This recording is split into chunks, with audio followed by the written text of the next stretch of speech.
Hello, this is Chuck Carnevale. Recently, I've had several readers request that I do an article covering AT&T. And of course, they just announced earnings a day or two ago, and they were extremely well received on Wall Street, with the stock responding with some pretty significant increases. So I thought now would be a good time to do an article on the company. However, before I dig too deeply into AT&T, it's important to reiterate what I said in the written part of this article, is the fact that this is not your grandfather's AT&T. This is not the original Ma Bell. Of course, antitrust caused Ma Bell to be broken up, and one of those was Southwestern Bell, which went on to become SBC Communications, which recently purchased AT&T and took on their iconic brand and name. So really, I'm going to primarily be focusing on AT&T post the SBC Communications takeover in 2006. So most of my work here will be looking at really the last 10 years after AT&T settled with the SBC takeover. And what I really want you to notice about looking at AT&T, and I've got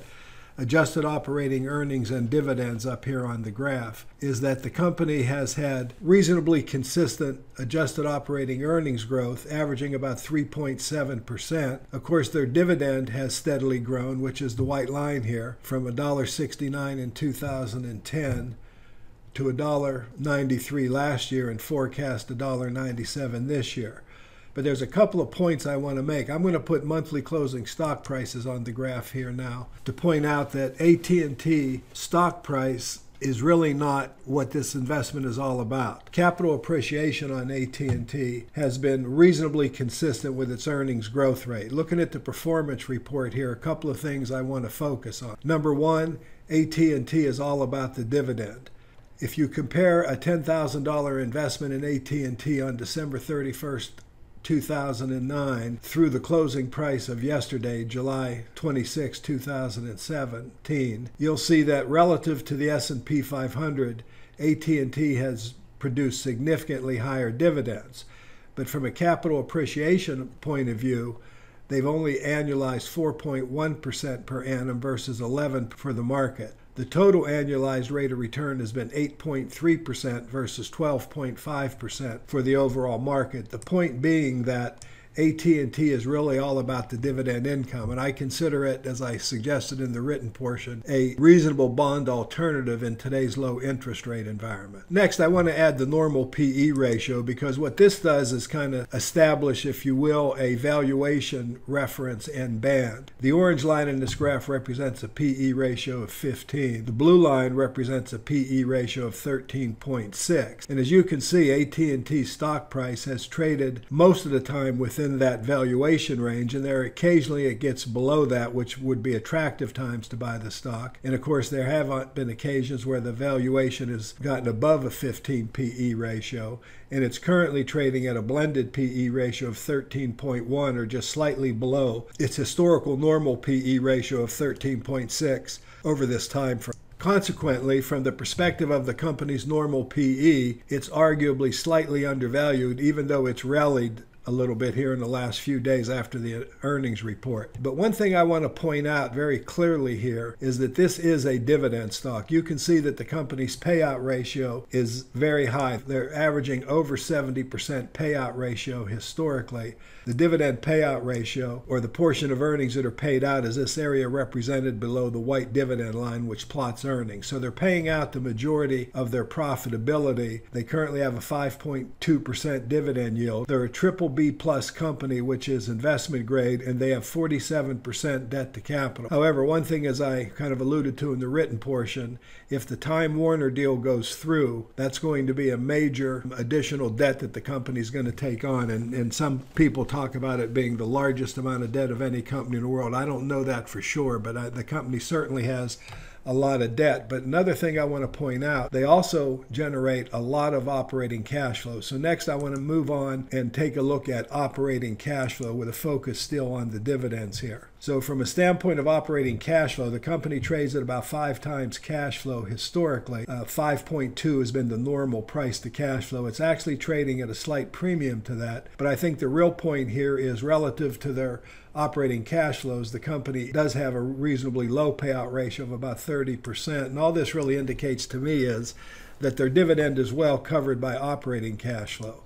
The same can be said about free cash flow. So let's take a quick look at AT&T's free cash flow here. And you'll also see that the company's free cash flow is more than covering their dividend, with the exception of 2014, where their free cash flow dropped, which of course that I think was related to the DirecTV acquisition that we talked about. But their free cash flow payout ratio is in the 65 to 70% range historically, and this is cash flow that's left over after spending the money required to run their business. So the company's cash flow and free cash flow would indicate that the dividend is relatively well covered. However, I do want to point out a couple of other things. When I look at free cash flow growth rate has really been less than 1%. So the free cash flow isn't necessarily growing, but they are generating free cash flow consistently. When you look at their operating cash flow, it's grown at 1.4%. And then, of course, when you go back to adjusted operating earnings, as we saw earlier, their adjusted operating earnings growth is averaged about 4%.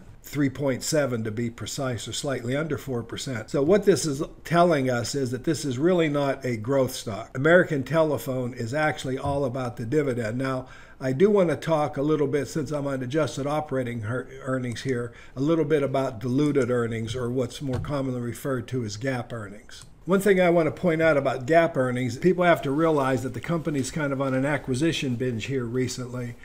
And a lot of what you see in GAAP earnings includes things like non-cash charges and one-time charges for acquisition fees and so on. So GAAP earnings have been lower, and I don't consider GAAP earnings a good valuation measurement, but they do give us insights into what's going on in the company and what their accounting looks like when you're looking at it from a standpoint of GAAP accounting. So it's relatively cyclical on a GAAP basis, even though the adjusted operating earnings have been very strong.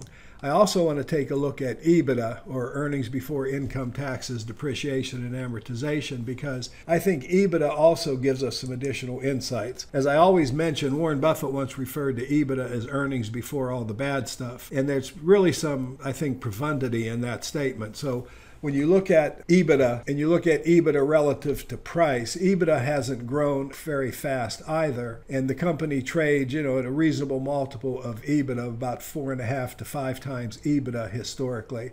But there's a little bit of cyclicality in EBITDA. So these are several metrics that I like to look at when I'm looking at a company. To me, the most important metrics that I've covered here thus far are the operating cash flows and the free cash flows. However, the cash flows, in my opinion, relate to the dividend. So let's focus a little bit on capital appreciation some more, to be realistic. As one of the things I talked about in the written part, this is not, if you invest in AT&T, you should be cognizant of the fact that it's not going to be a high capital appreciation company. If you'd have bought it when it was very undervalued, for example, back here in February of 2010, the company would have generated a total annualized rate of return of 10%, and you'd have received a decent amount of growth. However, if you switch that off and buy it when the stock was fairly valued, and now it's a moderately undervalued, you see that total annualized rate of return drops down to 7%.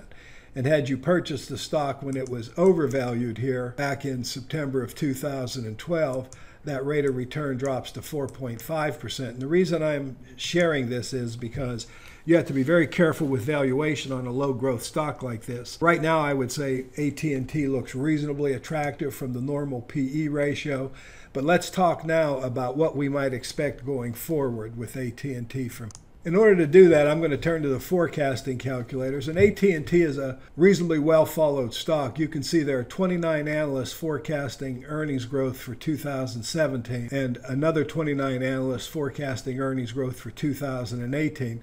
But the numbers are relatively low, 3.5% for this year, 2.3% for the following year, and then the number of analysts drop off, but the growth forecasts drop precipitously. However, I would suggest that these growth rates probably do not really give full credit or full consideration to the pending Time Warner. But let's look at it from a standpoint of what rates of return we might expect. And I think the best way to do that is go to the normal PE ratio. As I mentioned, it's around 13 something. If I bring up this pop-up here, you can see the historical normal valuations of AT&T. So a 13.5, 13.9 PE ratio would be a realistic valuation reference when looking at AT&T. And based on the consensus estimates, and I'm using a slightly slower number here, 13.5 13.5 instead of the more recent 13.9. If I look out to 2018 and the stock trades at a 13.5 PE, the total rate of return would be approximately 9.8% annualized. Capital appreciation would be a relatively benign 6.8%, and of course the rest of that return would come from the dividends. I go a little bit further out, that number drops down to 8.2%. And so the real point here is this is not a high total return investment, but it is an investment that will generate or has the potential to generate some high dividend, current dividend yield with a modest amount of capital appreciation along with it. I want to go back and point out that the dividend growth for this company has been very low. Now, another thing I like to check when I'm looking at this kind of thing is how accurate have these analysts that we're utilizing to make these calculations been in the past. So I'll turn to the analyst scorecard here. And when you look at analysts, when they were making a forecast 1 year in advance, you will see that they've been accurate for the last 5 or 6 years at a pretty high level. They've come in with a plus or minus 10% margin and pretty much on. When I look at what analysts, how accurate they were when they were forecasting 2 years in advance, I also see a pretty good record for the last 4 or 5 years. So to summarize that, the company has been meeting or beating analysts close to 70% of the time, 65 to 70% of the time historically. Now the problem, however, is, and when we're looking at the current iteration and the current estimates, they aren't really taking into consideration the possibility of the Time Warner acquisition, which is an $80 billion acquisition compared to a $220 billion market cap. So just for fun, let's take a look at Time Warner. And again, it's questionable whether this will go through, although the odds look pretty favorable that the Time Warner acquisition will happen. And I think what's important here is to recognize that Time Warner has been a much faster growing entity than AT&T. Their capital appreciation has exceeded the market over the same time frame that I've been analyzing AT&T with. Their dividend income has outperformed the S&P also, but of course it's a lot closer because the current yield on this particular entity is about 1.6%. But the point I am trying to make by showing the Time Warner acquisition is this could accelerate the growth of AT&T a little bit if this acquisition were to come to pass and the synergies of integration were positive and beneficial. So I don't think AT&T is paying an exceptionally high valuation for Time Warner. I think their average price something like $107. The stock currently trades at around $101. So they're paying a modest premium to buy Time Warner in this merger and acquisition, but it's not an excessive overvaluation, so that could be relatively positive. The bottom line is when you're investing in AT&T, as I said in the written portion, you need to invest with your eyes wide open. This is a decent, actually maybe you might even say a very strong dividend payer. I think the dividend is very safe. The yield is high. Capital appreciation, not so much. So don't expect to get rich buying AT&T. But if you're a retired investor, for example, looking for a reasonably safe, high-yielding stock, AT&T might just fit the bill. This has been Chuck Carnevale saying thanks for watching. I hope you enjoyed this presentation. Look forward to doing another one for you soon. Thanks again.